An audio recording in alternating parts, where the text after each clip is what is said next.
What could $200 million buy in 1940? In an era still struggling to escape the Great Depression, that sum, billions in today's money, wasn't just wealth. It was a different state of existence. It could buy you islands, gold mines, politicians, and even, it seemed, royalty. For Nancy Oakes, the young heiress to that fortune, it attracted a scandalous marriage. She was the it girl the world watched, a debutante whose every move was breathlessly covered by the press. But all that changed permanently in a single night. Her father's brutal murder came to define the rest of her life, turning her into a haunted witness to a mystery that would never be solved, a secret that may have involved the highest levels of the British Empire. The story must begin with her father, Sir Harry Oakes. He was the polar opposite of aristocracy, a tough, abrasive American-born prospector who had failed at medical school. He was possessed by a single, burning obsession, finding gold. This pursuit consumed him for 15 exhausting years, leading him on a desperate nomadic search across the globe, from the Clyde to Australia.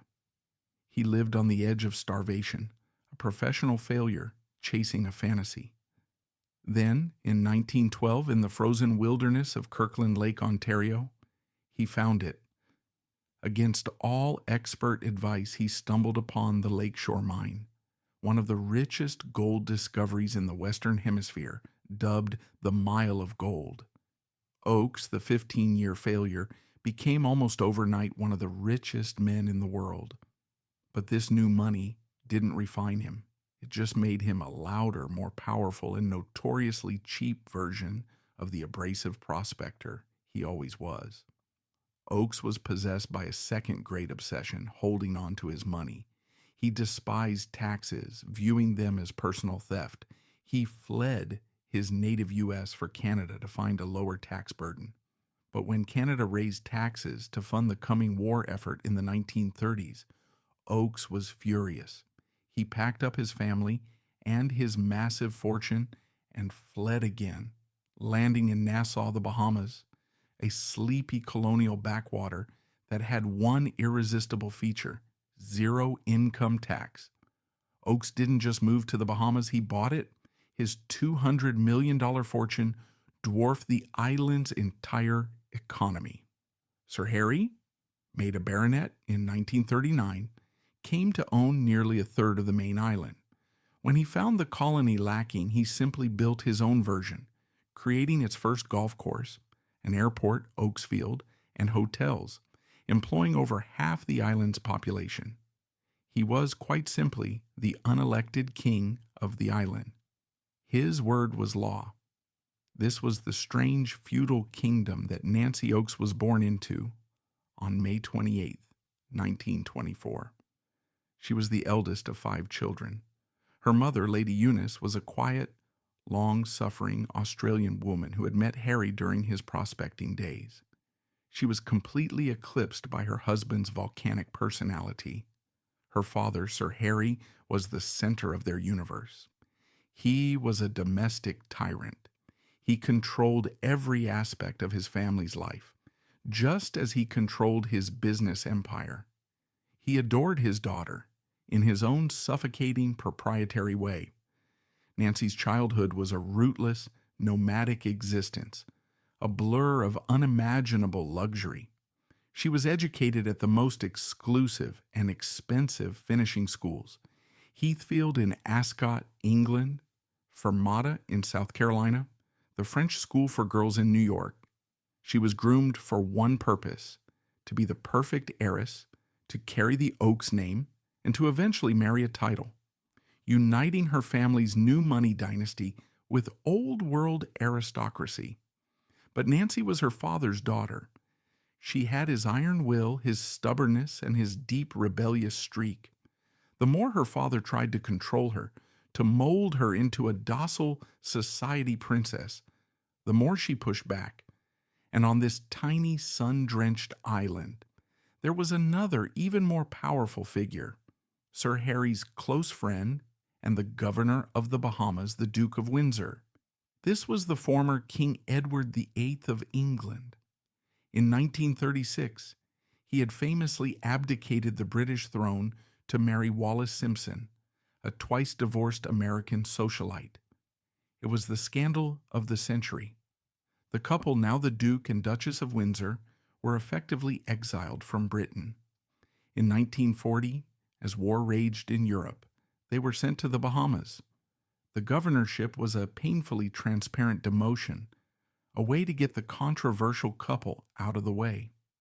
Nassau in the early 1940s was therefore this strange, isolated fiefdom run by two very different and very powerful men. There was the exiled king, the Duke of Windsor, bored, resentful, and presiding over a tiny, irrelevant colony. And there was the Gold King, Sir Harry Oakes, the man who actually owned the island and held all the real power. The two men formed a close, if complicated, friendship. Oakes gave the Duke a playground and access to his immense wealth. The Duke gave Oakes what he craved most: social legitimacy and proximity to royalty. It was a deeply symbiotic and deeply fraught relationship. This was the pressure cooker Nancy grew up in, an island of intense humidity, rigid class structures, colonial gossip, and simmering tensions, all dominated by her tyrannical father and his royal best friend. And 17-year-old Nancy Oakes, the richest girl in the world, was about to light the fuse. This opulent, high-stakes world, isolated by war and suffocating in its own humidity and tension, was a powder keg. Sir Harry Oakes had built a kingdom, and the Duke of Windsor presided over it. But Nancy, the kingdom's restless heiress, was not looking for a prince. She was looking for an escape, an explosion. She found it in the form of the one man on the island perfectly designed to destroy her father's peace of mind.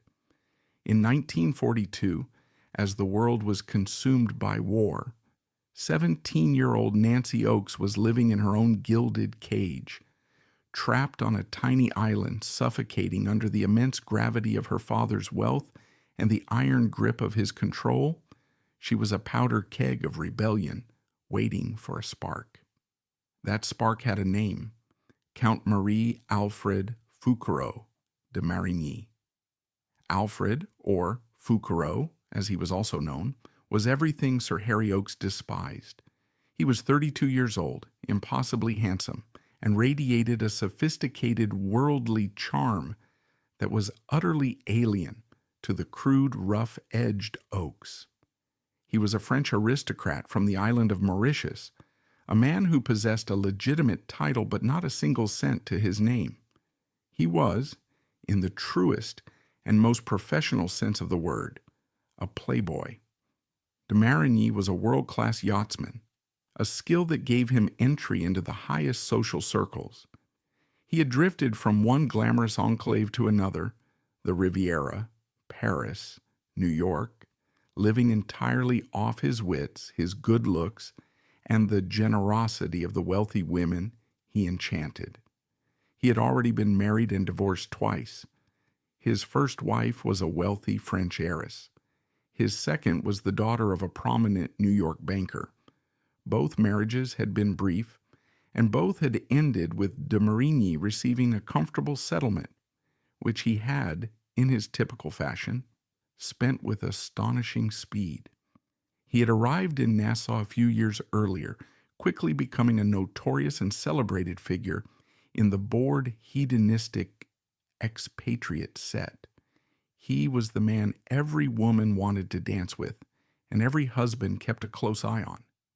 For the establishment, he was a thrilling but dangerous amusement. For Nancy Oakes, he was the perfect rebellion. They met at the Bahamas Country Club, the very heart of the social world her father had built. Nancy was just 17, on the cusp of adulthood, and deeply unhappy. She saw her father for what he was, a tyrant who viewed her as a possession, a bargaining chip to be married off to some titled European family to legitimize the Oakes name. Then she saw de Marigny. He didn't treat her like a child or an asset. He treated her like a woman. He was attentive, sophisticated, and exciting. He spoke to her of a life of freedom, of art, of sailing away from the suffocating humidity of Nassau. He represented everything her father was not. And most importantly, her father hated him on sight.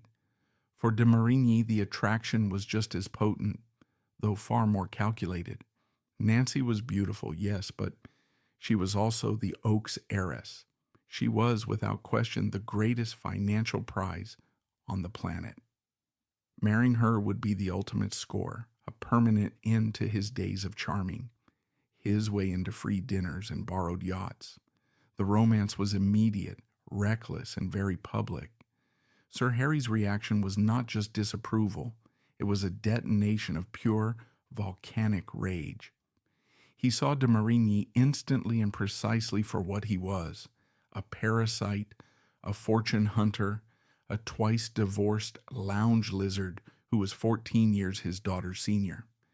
He was furious that this man would dare to prey on his daughter, and even more furious that Nancy would dare to defy him. Sir Harry's response was immediate and brutal. He publicly and privately forbade Nancy from seeing de Marigny. He humiliated the Count in public, sneering at him at the club, calling him a leech. He then used his immense power on the island. He went to his friend, the governor, the Duke of Windsor, and demanded that de Marigny be deported from the Bahamas as an undesirable alien. But Sir Harry, for all his business acumen, fundamentally misunderstood his own daughter. He had bred her to be as stubborn as he was. His attempts to control her backfired spectacularly. The more he threatened, the more he pushed. The more he tried to force them apart, the more he cemented their bond. De Marigny was no longer just a romantic interest. He was Nancy's partner in a declared war against her father.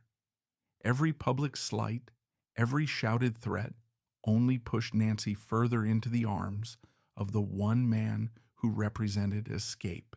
The clock was ticking.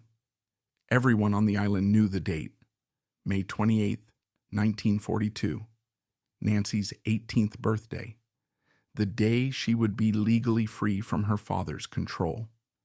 Sir Harry believed he could still stop it.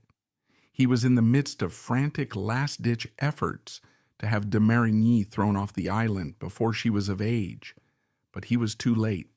On May 19th, 1942, just 9 days before she would turn 18, Nancy Oaks enacted her ultimate revenge.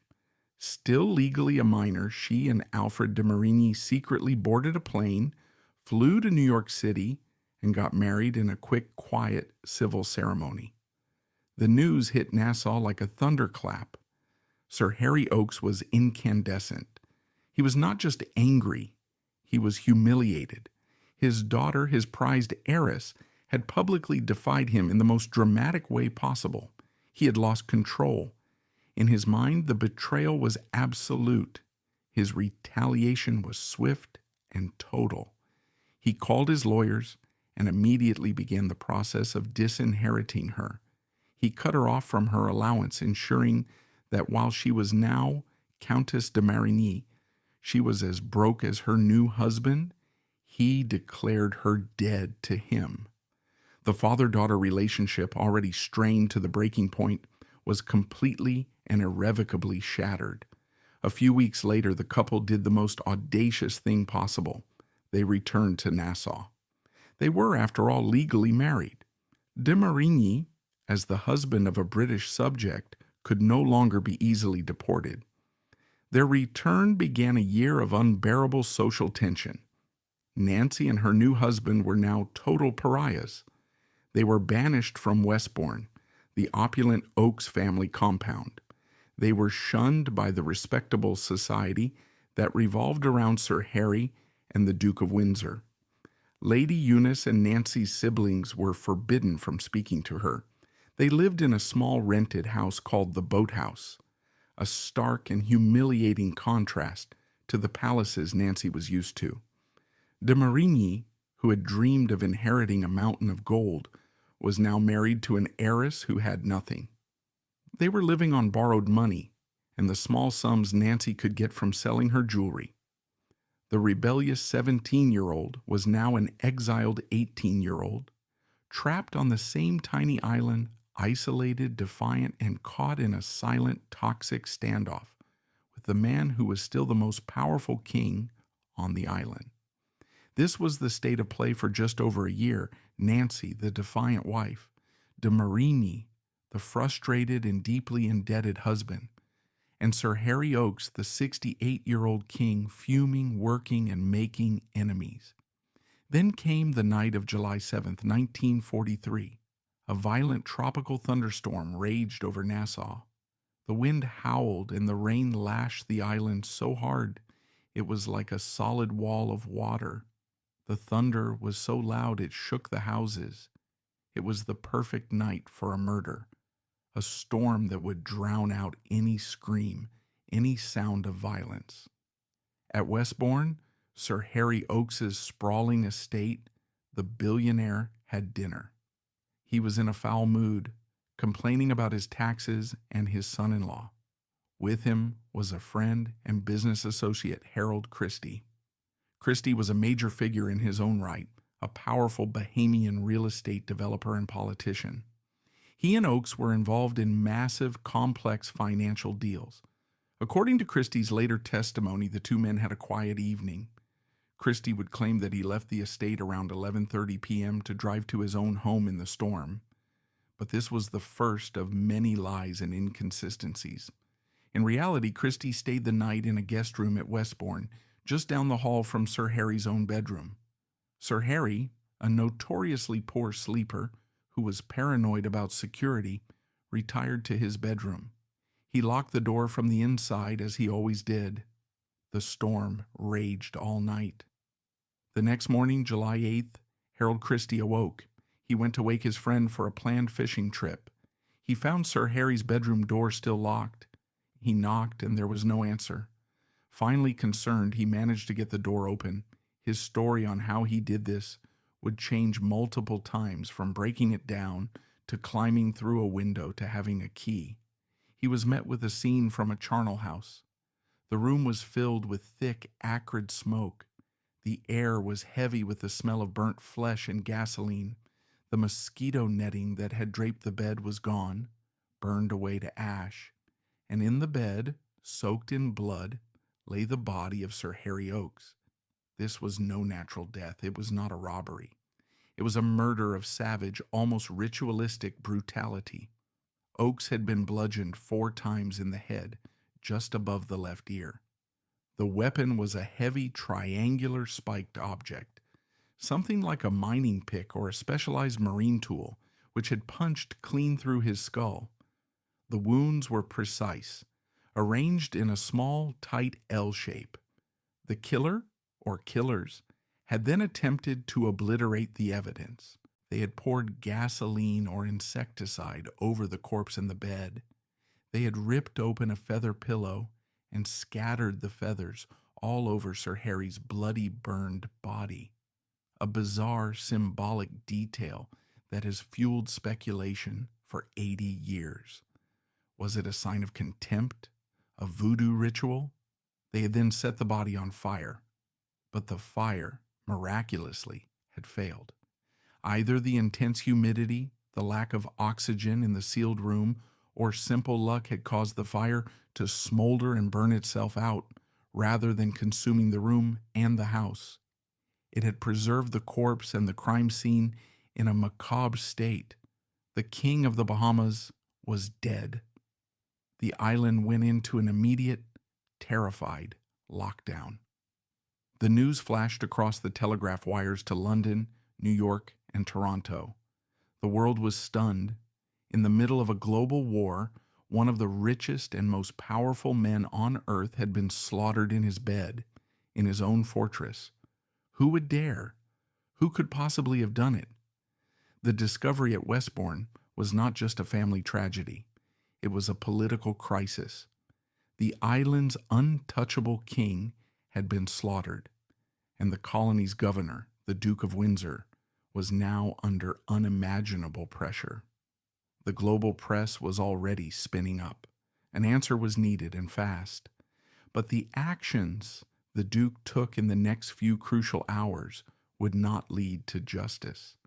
They would launch one of the most incompetent and suspicious investigations of the 20th century, a farce that seemed designed not to find a killer, but to anoint a scapegoat.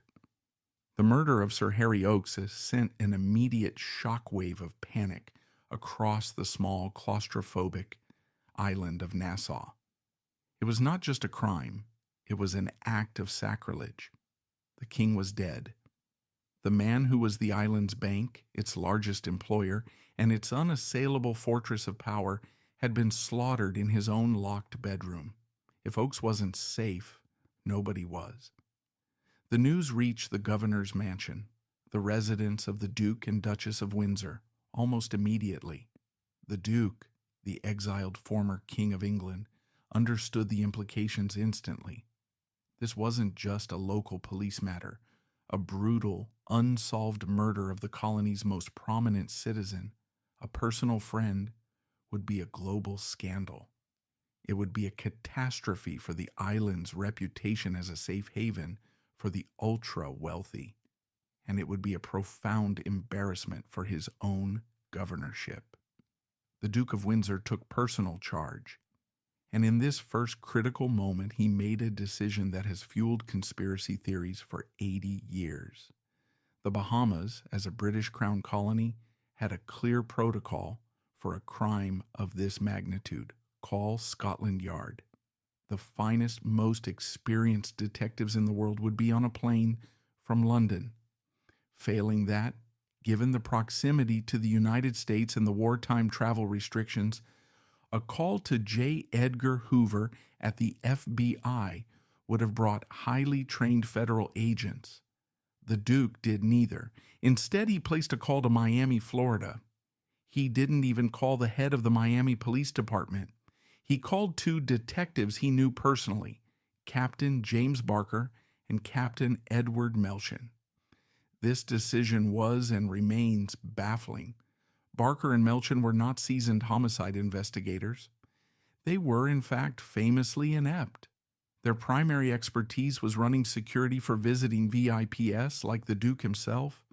They were known more for their social connections in Miami than their investigative prowess. Many historians believe they were deliberately brought in for one reason. They were malleable. They were men who would understand what was expected of them, who would follow a script, and who would not embarrass the powerful figures involved.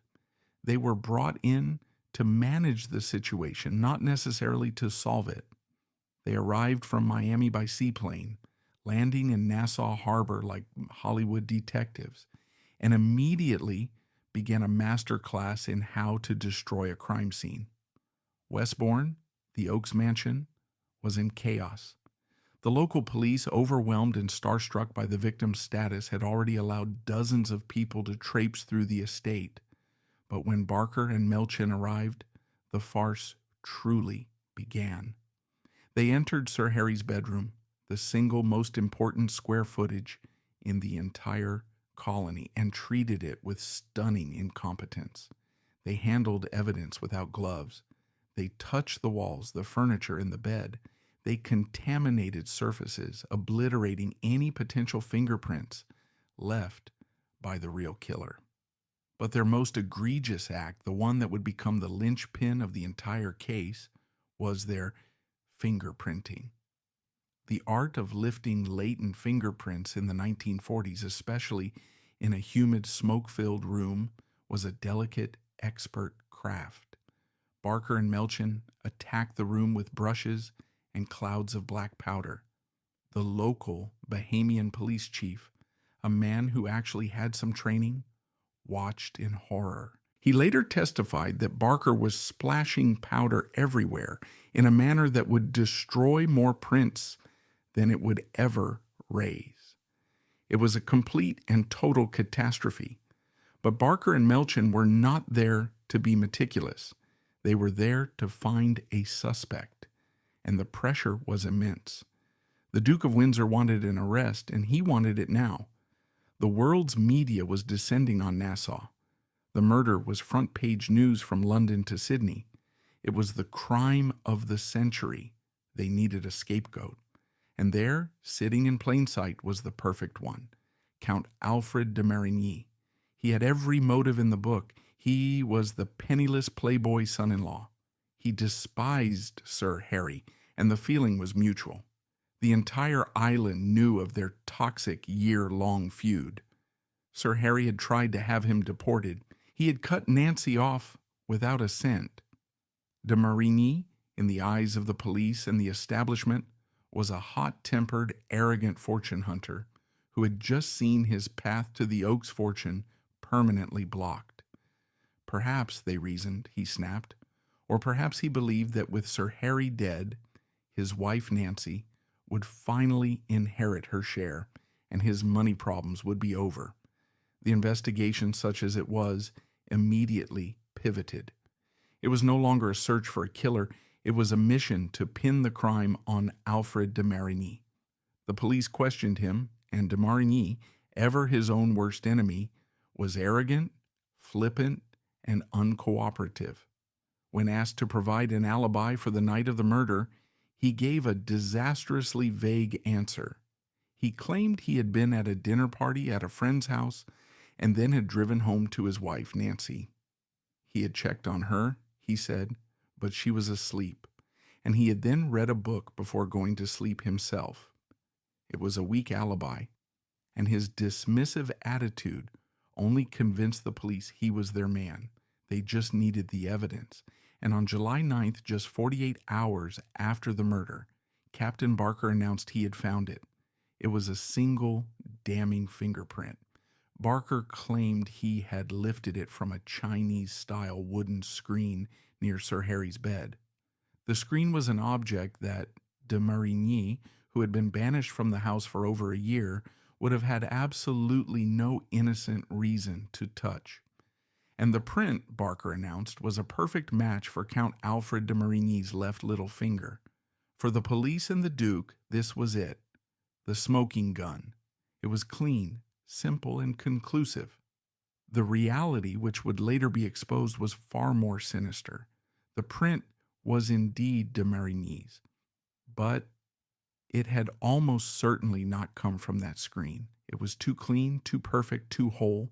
It had no smudges, despite the chaos of the smoke-filled room. The overwhelming likelihood, argued by defense lawyers and historians ever since, is that Barker and Melchin, in their desperate need to close the case, had faked the evidence. They had likely lifted an old clear print of de Marigny's from another object, a water glass from his interrogation, a piece of his own furniture, and then claimed they had found it at the crime scene. But at that moment, it was the final nail in his coffin. On the afternoon of July 9th, the police descended on the boathouse. De Marigny, lounging in his sailing clothes, was unconcerned. He still believed this was just harassment. Then they told him he was under arrest for the murder of Sir Harry Oakes. He was stunned. As they led him away in handcuffs, he famously and foolishly joked to the officers, "Are you arresting me for killing the old man? This is silly. Why would I do that? I'm his son-in-law."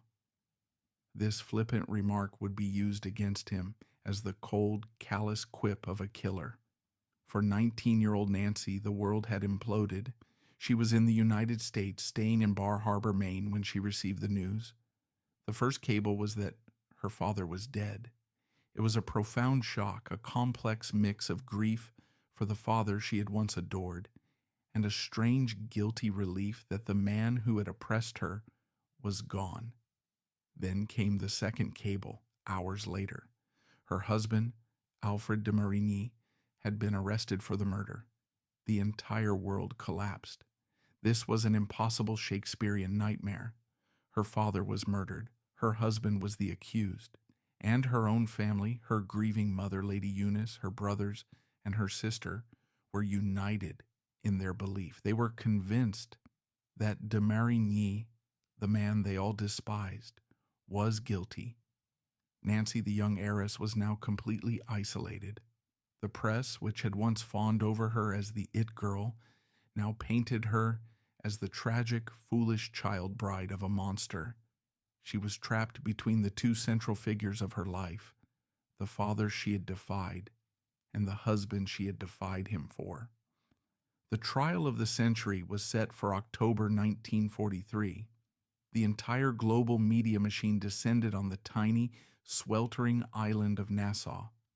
The case had everything: unimaginable wealth, an exiled king, a brutal murder, and a glamorous European aristocrat in the dock. The prosecution, led by the Crown, had a simple, powerful story. This was a crime of passion and greed. They had the motive, they had the weak alibi, and they had the fingerprint. Alfred de Marigny's life and his neck now rested on one single, unpredictable factor: the testimony of his 19-year-old wife. Nancy Oakes had to choose a side. She could side with her grieving mother and her family, confirm her husband as the monster they all believed him to be, and be welcomed back into the fold of the Oakes dynasty. Or she could stand by the man she had married, the man the entire world, including her own family, was convinced was a brutal killer. She packed her bags, dressed herself in mourning black, and boarded a plane for Nassau. She was about to go to war. The trial of Count Alfred de Marigny, which began on October 28, 1943, was not just a legal proceeding. It was the most sensational piece of public theater in a world starved for drama not related to the war. It was dubbed the Trial of the Century, and for once the title was not hyperbole. Nassau, the sleepy colonial backwater, was transformed into the center of the universe. The world's media descended, a swarm of over 100 seasoned journalists from the major papers in London, New York, and Toronto. They took over every hotel room, chartered every available boat, and overwhelmed the island's single telegraph line, filing thousands of words a day that were devoured by a global audience. The courthouse itself was a tiny, sweltering colonial building, utterly unequipped for the spectacle. Inside, there was no air conditioning. Spectators, a mix of the Bahamian elite and curious locals, packed the wooden benches, fanning themselves in the oppressive, humid heat. Lawyers in their traditional British wigs and black robes were visibly wilting, and in the center of this crucible sat the key players. There was the defendant, Count Alfred de Marigny, looking pale but maintaining an air of aristocratic disdain, as if the entire proceeding was a distasteful annoyance. There was the prosecution, led by the brilliant Eric Hallinan, the Crown's Attorney General. His case was simple, brutal, and seemingly ironclad. He would paint de Marigny as a cold, calculating, and greedy sociopath, a man who hated his father-in-law, who was deeply in debt, and who saw murder as the only way to unlock the Oakes' fortune. He had the motive, he had the weak alibi, and he had the smoking gun, Captain Barker's unassailable fingerprint evidence. There was the defense, led by a lawyer who would become a Bahamian legend, Godfrey W. Higgs. Higgs was a savvy, eloquent, and deeply respected local attorney. He knew the island, he knew the players, and he knew that this was not a simple case of evidence. This was a case about power, influence, and the establishment. He understood that he wasn't just fighting the Bahamian police. He was, in a way, fighting the Duke of Windsor himself. And then there was Nancy. On the first day of the trial, she made her entrance, and the entire courtroom, the entire island, gasped. Dressed in head-to-toe mourning black, a single strand of pearls around her neck, her face pale and tragic under a veil, the 19-year-old Countess de Marigny walked slowly past the press throng. She entered the courtroom, looked past her grieving mother, Lady Eunice and her siblings, who sat on the prosecution's side and took a seat directly behind her husband, the accused killer. It was an act of loyalty so profound, so shocking, it became the defining image of the trial. This was not a one-time gesture. Every single day for the entirety of the weeks-long trial, she was there. She was a silent, defiant statue of support. She was, in full view of the world and her family, choosing her husband over her blood. This young, fragile-looking woman was publicly waging war on the entire Bahamian establishment that had united to convict her husband. The prosecution's case was powerful. They called witnesses who testified to the blazing public hatred between the two men. They had de Marigny's own servants testify that he had singed the hair off his arms, claiming it was from a prank with a candle. The prosecution argued it was from the fire he set in Sir Harry's bedroom. They hammered on his weak, inconsistent alibi. Then Nancy Oakes was called to the stand. The courtroom fell into a breathless silence. This was the moment everyone had been waiting for. She was the primary witness for the defense. Her testimony was the only alibi her husband had. She spoke in a low, clear, and firm voice. She told the court, under oath, that her husband had indeed been with her at their home, the boathouse, on the night of the murder. She testified that he had come in to check on her, that she had been awake, and that he could not possibly have had time to sneak out, drive to Westbourne, commit the brutal murder, and return without her knowing. The Crown's cross-examination was merciless. The prosecutor, Hallinan, treated her not as a grieving daughter, but as a hostile witness. He portrayed her as a naive, love-struck, and foolish girl, completely mesmerized by her older, manipulative husband. He suggested brutally that she was lying to save her husband's neck. He thundered at her. Was it not true she had been completely under his spell? Was it not true her father had been right about him all along? Nancy, the 19-year-old, who had been dismissed as a flighty it girl, did not break. She held her ground. She was cold, poised, and unshakable. She looked the prosecutor in the eye and repeated her story. She was no longer a rebellious child. She was a woman fighting for her husband's life. Her performance was, by all accounts, astonishing. She had survived the first great battle. But the case would not be won on her testimony. It would be won on the fingerprint. This was the defense's master stroke. Godfrey Higgs, who had suspected the Miami detectives were frauds from the beginning, did not just question the fingerprint evidence. He tore it to shreds with surgical precision. First, he brought in his own expert, a highly respected fingerprint specialist from New York. The expert testified that the latent print lifted by Captain Barker from the Chinese screen was suspicious. It was too clean, too clear, too whole. He explained to the jury that a print left on a porous, smoke-damaged, and heavily powdered surface would look smudged, partial, and degraded. The print Barker had presented looked, the expert implied, exactly like a print taken under ideal conditions, like one lifted from a clean water glass. Then Higgs put Captain James Barker on the stand. This was the climax of the trial. Under oath, Barker, the expert detective personally chosen by the Duke of Windsor, began to disintegrate. Higgs, in a calm, methodical cross-examination, exposed him completely. He forced Barker to admit he had no real formal training in fingerprint analysis.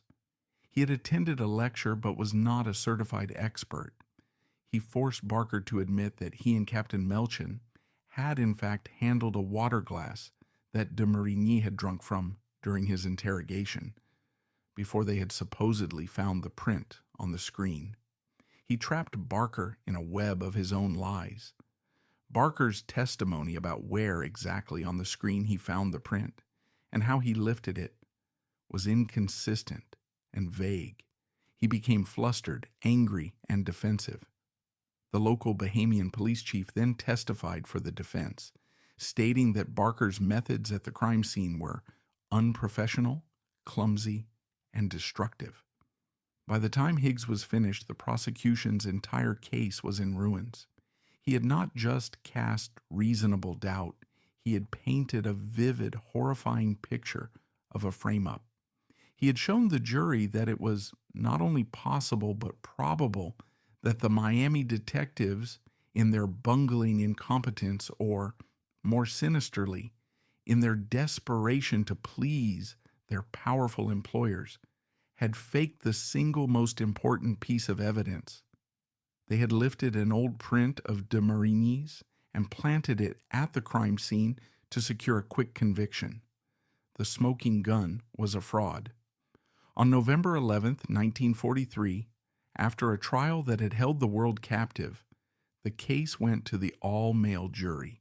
The tension was unbearable. De Marigny, if convicted, would hang. Nancy sat in her usual spot, her face an unreadable mask. After just 2 hours of deliberation, the jury returned. The verdict was read, not guilty, by a majority vote of 9-3. A wave of shock and elation swept the room. Nancy Oakes reportedly fainted, collapsing into the arms of her husband. She had done it. The 19-year-old heiress had taken on her family, the Duke of Windsor, the Bahamian police, and the entire British establishment. And she had won.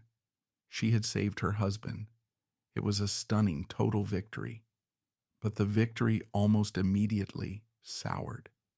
In a bizarre and vindictive addendum to their verdict, the jury, while acquitting him of murder, issued a formal recommendation that Count Alfred de Marigny be deported from the Bahamas anyway, as an undesirable. It was a final parting shot from the establishment. It was their way of saying, "We may not have been able to prove you killed him, but we know what you are, and you are not welcome here." The couple was free, but they were still pariahs. They were completely broke. Their friends in Nassau, who had been too afraid to associate with them during the trial, remained distant. Nancy was still disinherited. Her family, now convinced that a murderer had been set free, wanted nothing to do with her. They had to sell their remaining possessions, including their small boat, to scrape together enough money to fund their escape from the island. Their great us-against-the-world battle had been won, but they were now exiles. They fled to Cuba, which was then a glamorous, wide-open haven. There, they were famously taken in for a time by the writer Ernest Hemingway at his Finca Vigia estate. Hemingway, who had covered high-profile crimes as a young journalist, was fascinated by their story. For a brief, shining moment, it seemed like their rebellion had succeeded. They were the most famous couple in the world, young, beautiful, and free, living under the wing of the most famous writer in the world. Nancy had stood by her man. It was the absolute climax of her rebellion. And then almost immediately the entire thing fell apart. The great tragic irony of Nancy's life is that her loyalty, so ironclad and ferocious during the trial, evaporated the moment the pressure was off. The bond that had held them together was not love. It was defiance. It was the shared adrenaline of their war against her father and the establishment. Once her father was dead and her husband was cleared, the rebellion had no purpose. The U.S. against the in-world fight was over, and all that was left was a 20-year-old woman, now deeply traumatized, finally looking at the 34-year-old man she had chained herself to. And perhaps, for the first time, she saw him clearly, a broke, arrogant, and difficult man who was, and always had been, a fortune hunter. The victory, won at such an impossible cost, was completely hollow. The not guilty verdict was not an ending. It was a catalyst for a new kind of collapse. The intense us-against-the-world bond that had united Nancy and de Marigny in the courtroom was a battle-forged alliance, not a marriage, Once the external threat was removed, they were left to face each other and the ruins of the life they had wrought. For Nancy, the woman who had sacrificed everything for this man, the realization of what she had done and who she had done it for would come crashing down, marking the beginning of a profound psychological unraveling that would last the rest of her life. The great defiant romance, the bond that had been forged in the fires of scandal and cemented in a sweltering Nassau courtroom, barely survived its own victory. The great us against the world crusade, having defeated the world, had nothing left to fight. The rebellion, having lost its primary target, Sir Harry Oakes, had lost its purpose. Alfred de Marigny and Nancy Oakes, the most famous and notorious couple on the planet, were now exiles. Their time in Cuba with Ernest Hemingway was a brief, surreal interlude, but it could not mask the truth. The 20-year-old heiress was no longer a rebellious girl. She was a traumatized woman, now disowned by her family and chained to a man she had perhaps never truly loved. She had seen him not as a person but as a weapon to wield against her father. Now the weapon was all she had left. De Marigny, in turn, had not gotten the prize he expected. He had married the world's richest heiress, only to find himself the husband of a disinherited, traumatized woman, living on borrowed money in a foreign country. The charm that had captivated Nancy wore thin, replaced by the grim reality of a man who was arrogant, frustrated, and still fundamentally a fortune hunter. By 1945, just 2 years after the acquittal that had stunned the world, they separated. The loyalty that had been so ironclad, so absolute during the trial, evaporated the moment the pressure was off. But the final crushing irony was yet to come. In 1949, their marriage was not just ended by divorce, it was officially annulled by the New York Supreme Court. The legal grounds were a bizarre and humiliating technicality. De Marigny's second divorce, the one that had taken place before he ever met Nancy, had not been legally finalized. The implication was staggering. The marriage that Nancy had sacrificed her family for, the union for which she had endured a global scandal and perjured herself in court, had not even been real. Legally, it had never existed. It was a phantom, a technicality, a sham. It was the final posthumous victory of her father. Sir Harry Oakes, from beyond the grave, had been proven right all along. Alfred de Marigny was, in every sense of the word, a fraud. The trial was over, but the psychological haunting was just beginning. For Nancy Oakes, now in her mid-20s, the path forward was a void. She was now following the probate of her father's will, one of the richest women in the world. The $200 million fortune, which had been the source of all her trauma, was now hers to command. She was free. She had unlimited money and no one to control her. She set out to build a new life, to find the stability, normalcy, and aristocratic respectability that had been stolen from her. She tried to become the woman her father had always wanted her to be. In 1952, she married Baron Ernst Lysart von Heuningen-Huene. He was a handsome, titled German aristocrat. On paper, he was the perfect choice. He was the anti-de Marigny. He was the kind of man her father would have proudly approved of, the living embodiment of the old world legitimacy Sir Harry had craved. With the Baron, Nancy had a son, Baron Alexander Sascha von Heuningen-Huene, born in 1955. She was now a baroness. She had a title. She had a son. She lived in the most exclusive circles of European and American society. But this, too, was a failure. The marriage was a hollow performance, an attempt to paper over the cracks that were already showing in her psyche. The union ended in divorce in 1956, less than 4 years after it began. During this same period in the 1950s, she also had a long-term, passionate affair with the British actor Richard Greene. At the time, Green was one of the most famous men in the world, the dashing star of the hugely popular television series The Adventures of Robin Hood. He was another romantic, rebellious figure, and from this relationship, Nancy had a daughter, Patricia Louisa Oakes, born in 1951, a year before her marriage to the Baron. In a twist that showed the circles Nancy now moved in, Patricia would later go on to marry Franklin Delano Roosevelt Jr., the son of the former U.S. president. Nancy's life from the outside seemed to be a whirlwind of glamorous, wealthy, aristocratic entanglements. She was the Baroness, the lover of Robin Hood, the mother of a future Roosevelt. She was seen at parties in Paris, at villas in Italy, and at penthouses in New York. But beneath this glittering, frenetic surface, the woman who had held herself together with such icy poise in that Nassau courtroom was beginning to disintegrate. The trauma of 1943 had inflicted a profound, irreversible wound.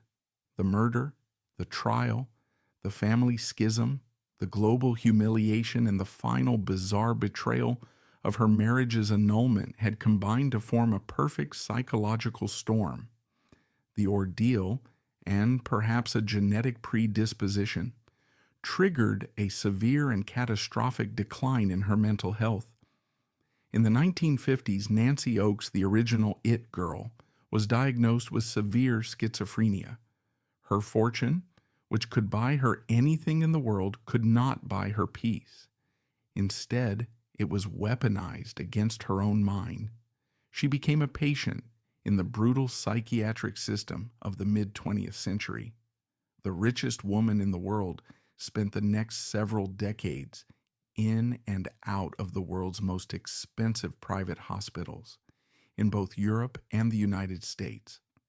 She was subjected to the most agonizing treatments of the era, all paid for by the Oakes Gold. She endured repeated, terrifying rounds of electroconvulsive therapy, ECT. This was not the refined, controlled procedure of today. It was a violent, bone-breaking process administered without anesthetic, designed to reboot a broken mind. She was subjected to massive doses of antipsychotic medications that left her in a stupor, and to insulin shock therapy, a dangerous and now discredited treatment that intentionally put patients into a diabetic coma. The fortune that was supposed to insulate her from all harm was now paying for cures that many now see as barbaric. The rebellious, vibrant woman was being systematically erased, one treatment at a time. And as Nancy herself drifted in and out of sanity, a dark shadow seemed to fall over the entire Oakes dynasty. The press, which had never left the family alone, began to speak of the Oakes curse. The mountain of gold, it seemed, was poisoned. The Oakes children, born into a privilege that bordered on royalty, were decimated one by one in a series of violent, tragic, and early deaths. First, there was Nancy's younger brother, William Pitt Oakes. William was a mirror of the classic poor little rich boy trope. He had no direction, no purpose, and was crushed by the weight of his inheritance. He descended into severe alcoholism. In 1958, he died at the age of just 27 from a massive heart attack, his body already ravaged by liver disease. Then there was the heir, Sidney Oakes. Sidney had inherited his father's baronetcy, becoming Sir Sidney Oakes, but he also inherited the family's darkness. He was known for his erratic, self-destructive behavior.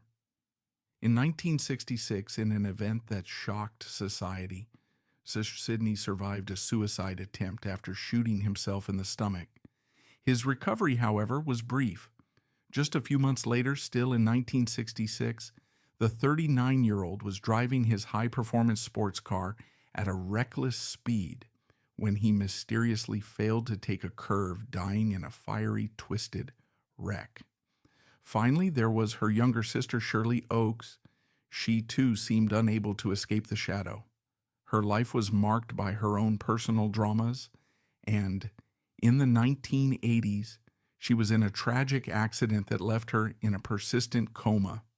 She spent the last years of her life in that state before dying in 1988. The Oaks children, the heirs to the mile of gold, were all but wiped out. Addiction, suicide, violence, and mental illness had consumed them. The wealth had not been a shield. It had been an amplifier for dysfunction, a magnet for tragedy. Nancy outlived them all. But she survived only as a shadow, a living ghost. For the last 40 years of her life, she was a complete recluse. The it girl of the 1940s vanished from the face of the earth.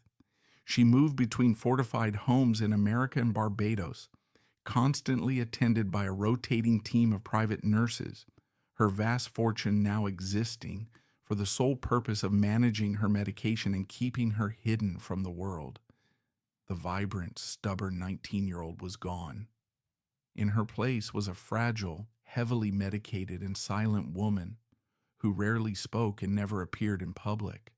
She continued to use the title from her brief second marriage, Baroness von Hoyningen-Huene, a final hollow reminder of the respectability she had once tried to buy.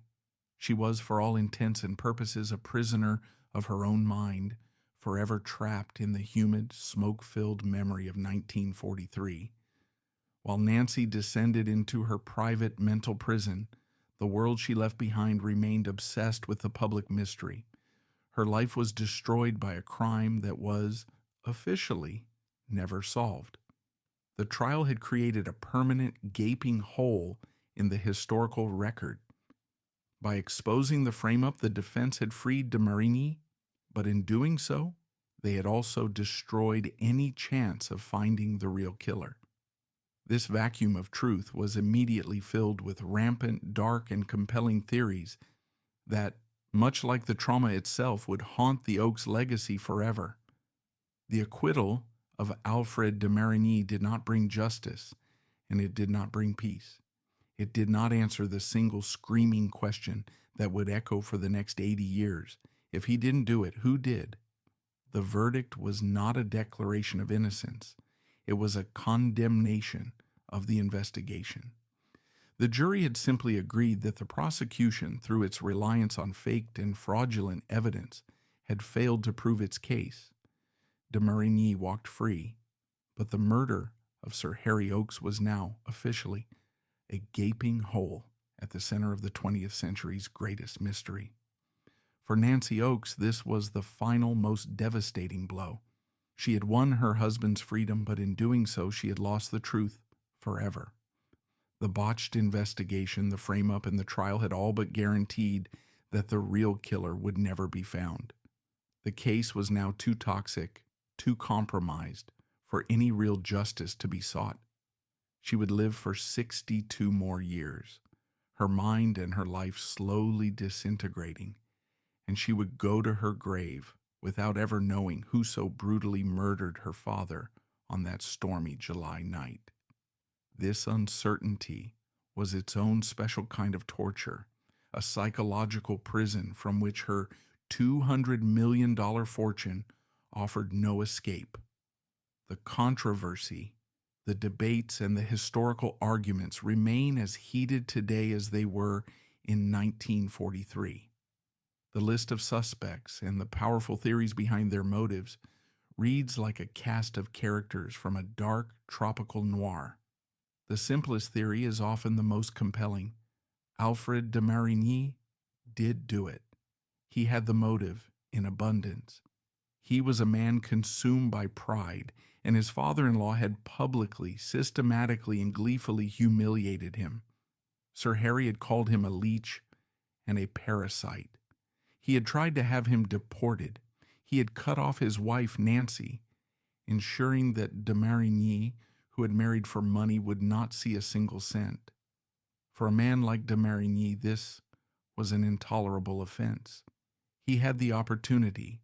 The violent storm provided the perfect acoustic cover for a break-in and a brutal attack. His alibi rested entirely on the testimony of his 19-year-old wife, a woman who was either asleep, as he first claimed, or was so blindly in love that she would lie for him. In this version of events, de Marigny committed a crime of passionate, vengeful rage. He snuck out of the boathouse, made his way to Westbourne, and somehow gained entry to his father-in-law's locked room, perhaps through a window, or perhaps the lock was less secure than believed. He then bludgeoned Oakes with a fury that had been building for over a year. The profound irony of this theory is that he would have gotten away with it had the detectives not been so stupid. The circumstantial case was strong, but Captains Barker and Melchin, in their arrogance and desperation for a slam-dunk case, weren't satisfied. They wanted a smoking gun, so they faked the fingerprint.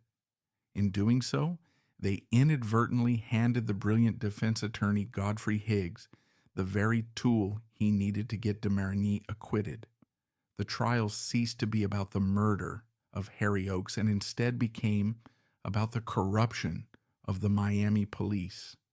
The jury, disgusted by the obvious frame-up, had no choice but to acquit, even if they personally believed de Marigny was the killer.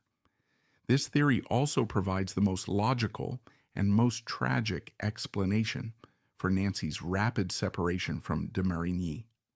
Perhaps after the adrenaline of the trial wore off, she began to look at her husband with new, horrified eyes.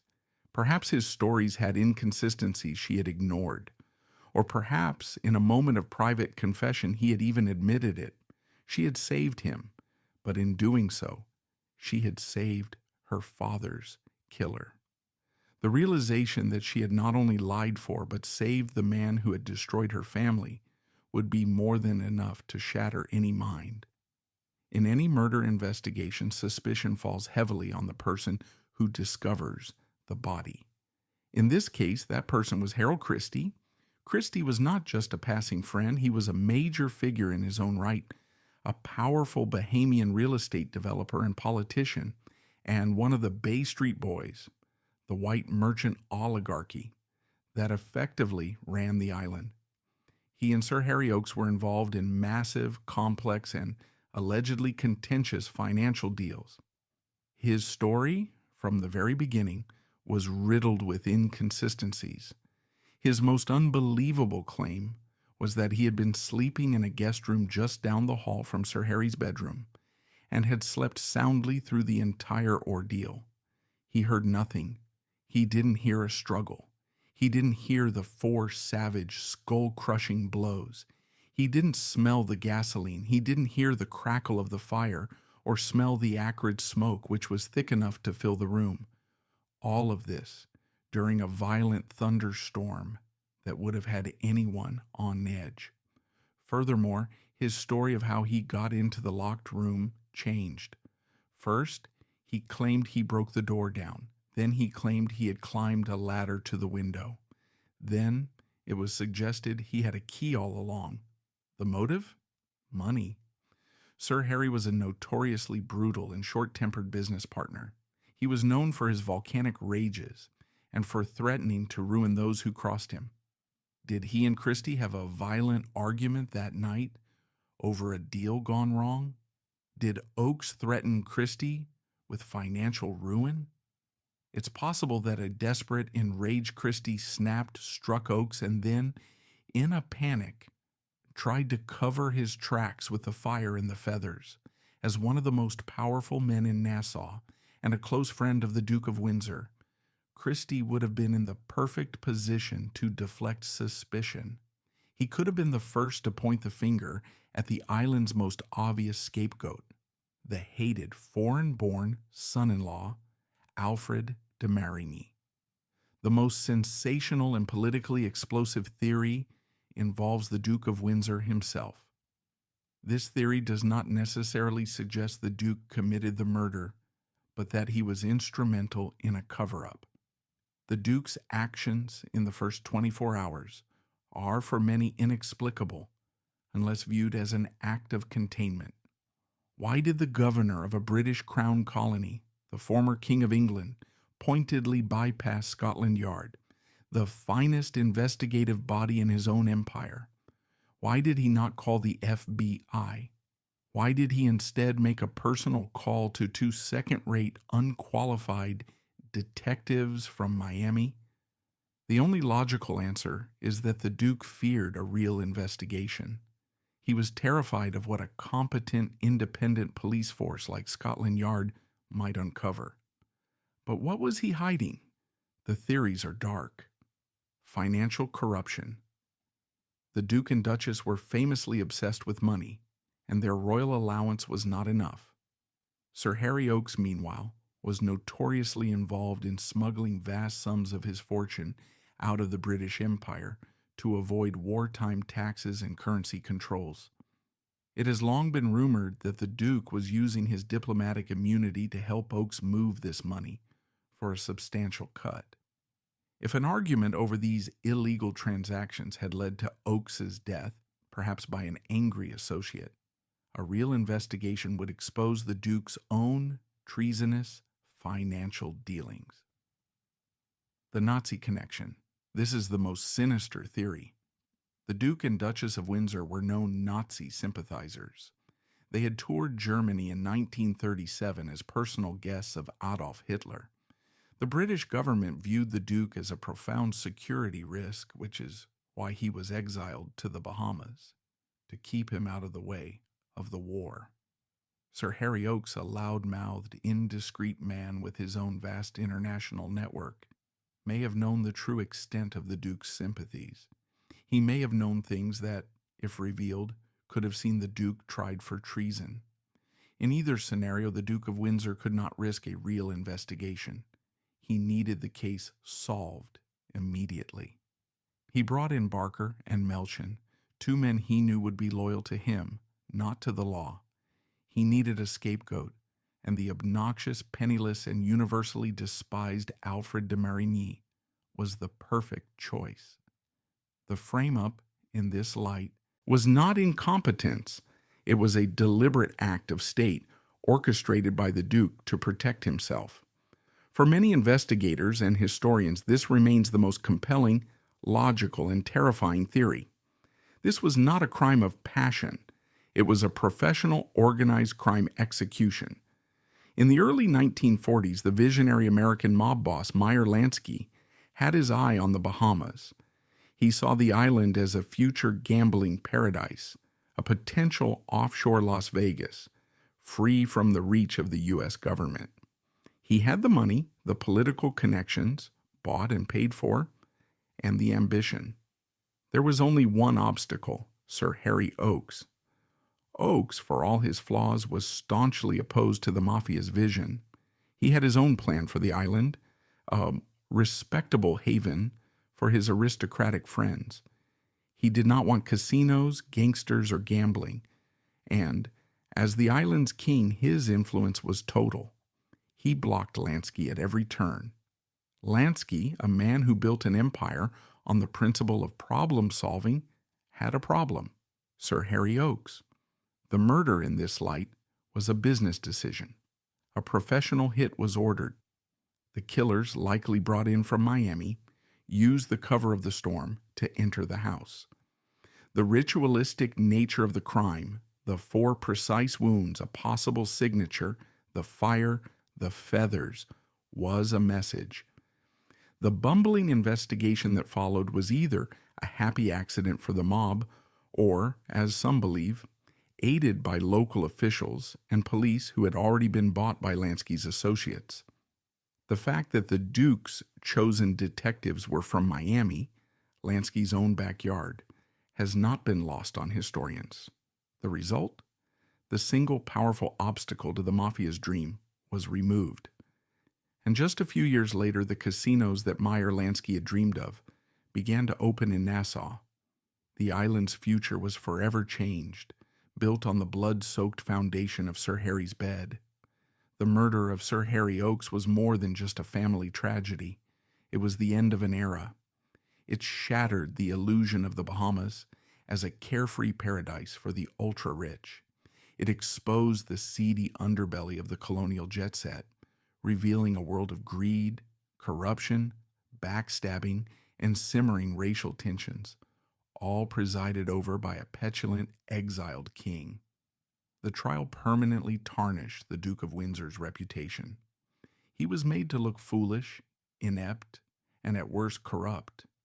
He and the Duchess left the Bahamas in 1945, his public career in tatters, to live out their days as glamorous, irrelevant socialites.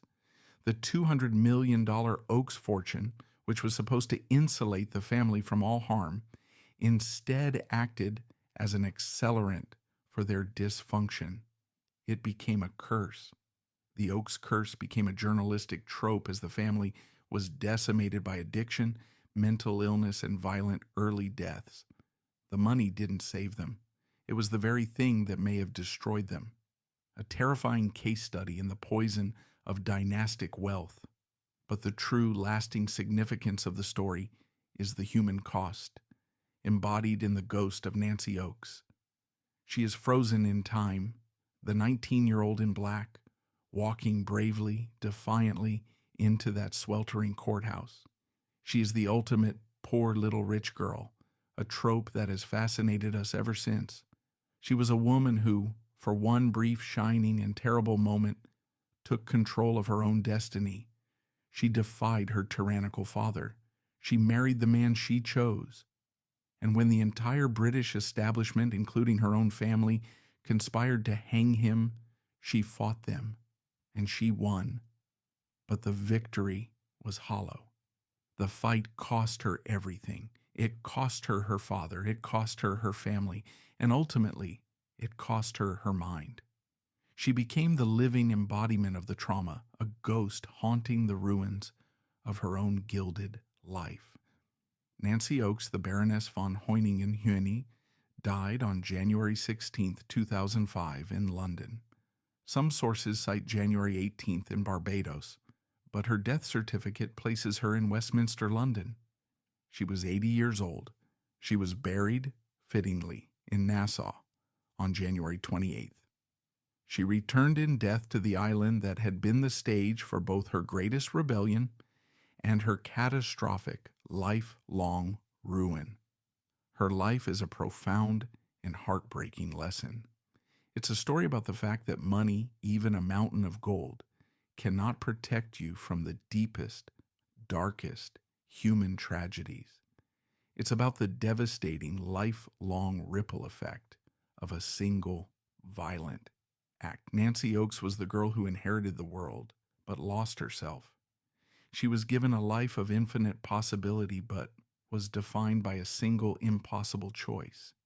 She was the heiress who survived the trial of the century, only to be imprisoned by it for the rest of her days, a beautiful, tragic recluse, forever waiting for an answer that never came.